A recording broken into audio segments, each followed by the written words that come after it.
Welcome to West Point, the US Army's only military academy. Essentially, it's a university, but students graduate not just with degrees, but as officers of the United States Army. West Point are mandated by Congress to train annually 4,400 officer cadets. They produce 1,000 second lieutenants every year. They consider themselves up there with the likes of Harvard and Yale in terms of academic rigour and student success. The place itself is huge.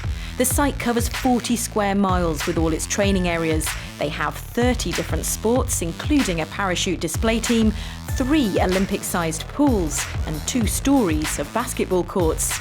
It costs nothing to attend West Point, but in return for their free education, graduates must do 5 years in the Army and a further 3 in the reserves.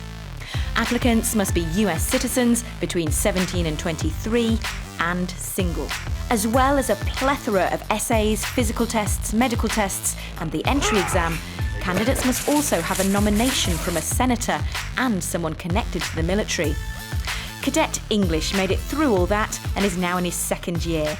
He's kindly agreed to show us round. Hello, my name is Cadet Sebastian English, and you're joining me at West Point. This has been my home for the last 2 years and my home for the next 2. Currently we're on the Plain, which is the cadet parade ground, as well as the largest spot of green on campus. Dotted around the Plain, you'll see statues of famous generals, notably General Washington on his horse, behind us General Eisenhower, as well as General MacArthur. All of them are facing the Plain, monitoring the legacy of the academy and making sure that parade is up to standard. Studying is tough. We have a really demanding schedule that requires us to balance both an academic life, a military life, as well as physical fitness. I'm studying mechanical engineering as well as a minor in Chinese. To be a cadet, you have to learn your place, especially in the Army as well as in service. And this place puts that in perspective for you. These large buildings with narrow streets in between them makes you feel small, but it does also make you feel like you're part of something and working towards a larger goal. At West Point, we have some weird terminology. I'll start with our class system. The first 4th class, or their first year here, are plebes. That term originates from Roman times, where plebes or plebeians were the people who worked on the lead plumbing system for the Roman cities. And they were considered the lowest class. So being the most recent here, those are our plebes. Our yearlings are, or yucks, they've been here for a year, so a little bit accustomed to the system, and that's where that term comes from. The 2nd class, or the ones who've been here for 3 years, they probably have the weirdest name, and the one that the origin is not very clear. They're called cows, and the explanation I like the most is that in the US, when cows were sent out to pasture and return home, they'd be calling of the cows, and so being their 3rd year, they sort of understand the systems, so we're calling the cows back in from pasture. Firsties is the most self-explanatory. It's their 1st class year, and they're about to graduate, and they're not going to let any of us forget that. Welcome to the Cadet Mess Hall. Here, twice a day for breakfast and lunch, the whole Corps of Cadets comes together to eat a meal in 15 minutes and get back to class. As you can imagine, it's usually pretty loud for those 15 minutes, where all 4,000 of us sit down in our companies or Division I teams to share a meal. But that's essential to the bonds that we form at West Point. In the center of the mess hall is what's affectionately called the poop deck. It's a nautical term, and up there, whenever a foreign dignitary or a general comes to visit for lunch, they'll be announced from the poop deck, and the whole Corps of Cadets will go crazy from the 6 wings of the mess hall. Our tables are set up all in the same way, with 4th class cadets or plebes sitting at one end and the firsties sitting at the other.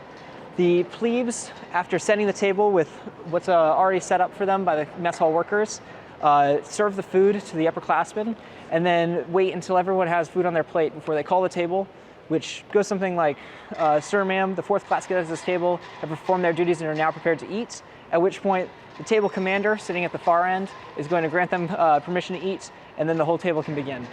Other duties include the left of the plebe at the far end, which is the dessert gunner.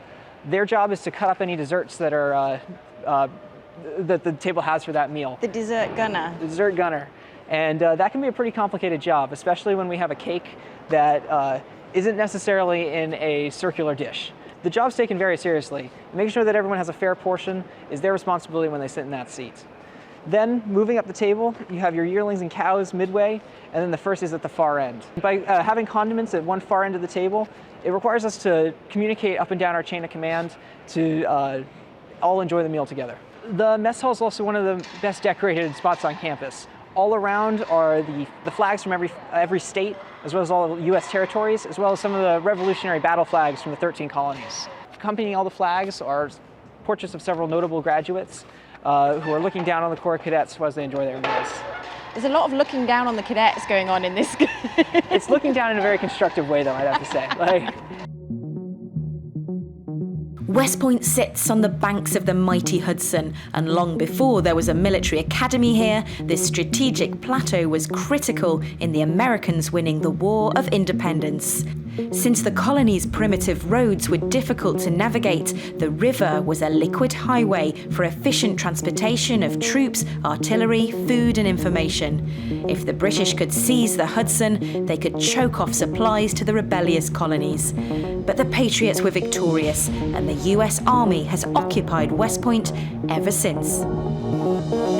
When I walk around, everywhere I look, there's a story. There's a story about General Eisenhower right here to my right, who was the President of the United States, graduate in 1915. But even the stained glass windows in our cadet mess hall, which were donated by the class of 1944, we call them the D-Day class because they graduated on June 6, 1944. So just the stories and the connectedness to the United States history, the history of the world even, is just something that's overwhelming at times because there's always more stories to learn and there's always more facts to learn about the Academy. Hannah King, Forces News, in New York State, USA. Thanks for watching. For more from Forces News, like and subscribe to our channel.